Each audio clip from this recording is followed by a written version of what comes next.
এটার তাৎপর্য অনেক বেশি, কারণ গাছ লাগানোটা যে খালি আপনার বায়ু দূষণটা অ্যাড্রেস করবে তা না, আমাদের নিরাপদ খাদ্যের জন্য এটা খুব জরুরি।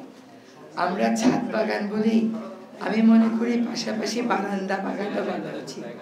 অনেকের বাসার মধ্যে কিন্তু এক চিন্তা হলেও বারান্দা থাকে। আপনি আপনার কাঁচামরিচ, ধনেপাতা, বেগুন, এই তিনটাতে কাঁচামরিচ আর বেগুনে সবচেয়ে বেশি কীটনাশক পাওয়া যায়। আপনি যদি আপনার বারান্দাতে 4টা টবও লাগান, আপনার কিন্তু বেগুন আর কিনে খেতে হবে না, সেরকম কাঁচামরিচও আর কিনে খেতে হবে না। আসলে ছাদ বাগানের বিষয়টা হলো সবুজ থেকে মানুষকে বেশি দিন দূরে রাখা যায় না। এটাই হচ্ছে ছাদ বাগান আমাদেরকে শিখিয়ে দিয়েছে।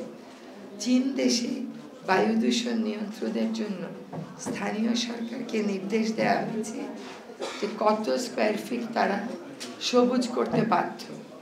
কাজে আমাদের নির্মল বাতাসের জন্য আর বিষমুক্ত খাবার জন্য এটা খুবই জরুরি।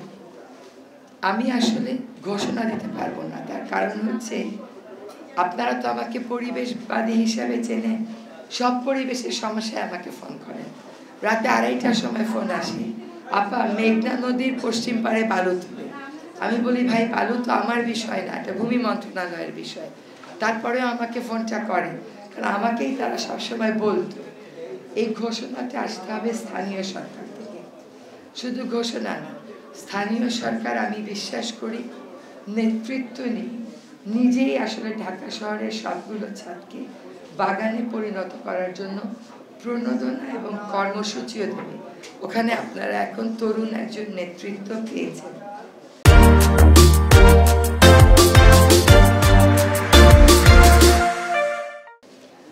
এবং ঢাকা শহরের ধুলা, বায়ু দূষণ আমি আগেও বলেছি, এখনো বলছি, 1 বছরে আপনি কিছু করতে পারবেন না, কেউ পারেনি। কিন্তু মানুষের দুর্ভোগটা তো কমিয়ে রাখা যায়। দুর্ভোগ কমানোর একটা বড় উপায় হচ্ছে ধুলা দূষণ কমানো। এইসব আইল্যান্ডগুলো অনাবৃত থাকে, একটা গাছ 2 হাত পরে আরেকটা গাছ, পুরো মাটিগুলো যদি ঢেকে দেওয়া যায় ধুলার প্রকোপটা আমরা কমাতে পারব। সেখানেও কিন্তু আমি দেখি সবুজায়নটা অনেক বেশি জরুরি, এবং সেই কাজটা আপনারা দেখবেন এই বর্ষা থেকে আমরা শুরু করব। আপনারা যারা আজকে পুরস্কার পেয়েছেন, আমার বাসার লাউ গাছে 21টা সর্বোচ্চ লাউ হয়েছে, এর বেশি আর আমি তবে এটা ঠিক, বেগুন আমাকে কিনে খেতে হয় নাই, কাঁচামরিচও কিনে খেতে হয় নাই, ধনে পাতা হয়তো 1-2 মাস নিজেই বাড়ি পরে আবার কিনতে হয়। কিন্তু ফ্ল্যাটের যারা মালিক আছেন, ফ্ল্যাটে যদি কেউ সুন্দর করে ছাদ বাগান করে, অন্য ফ্ল্যাটের বাসিন্দারা ফ্ল্যাটের ছাদের উপর আমার যে অংশ আছে এইটাই তুমি আসতে পারবে না, এরকম একটা কথা বলে। কিন্তু এই আপাত থেকে যদি শিখে নেয় কেমন করে বছরের বাগান আর লাউ উৎপাদন করতে হয়, তাহলে ওই ফ্ল্যাটে যেই বাগান করুক না কেন সকলেই উপকৃত হবে। এইখানে আবার রাজুক এবং রিহাবের একটা ভূমিকা আছে। কাজে আমি মনে করি আজকে আপনারা আমাকে ডেকেছেন, ইট ওয়াজ অ্যান অ্যাবসলিউট প্লেজার। কিন্তু আপনারা এই কথাগুলো, এরকম কতগুলো সফল উদ্যোগ দেখিয়ে কৃষি মন্ত্রণালয়, গৃহায়ন এবং স্থানীয় সরকার মন্ত্রণালয় মিলে যদি নগরবাসীকে একটা ক্লিয়ার মেসেজ দেন যে তোমরা ফ্ল্যাটেও করো, এবং ফ্ল্যাটের কোনো মালিক যদি বাধা নেয় আমরা তোমার পাশে দাঁড়াবো, যেটা আমি আমার আগের কর্মস্থল বেলায় থাকতে দাঁড়াতাম, অনেক জায়গায় মেডিয়েশন করে রাখতে পেরেছি, হ্যাঁ, তাহলে ভালো হবে।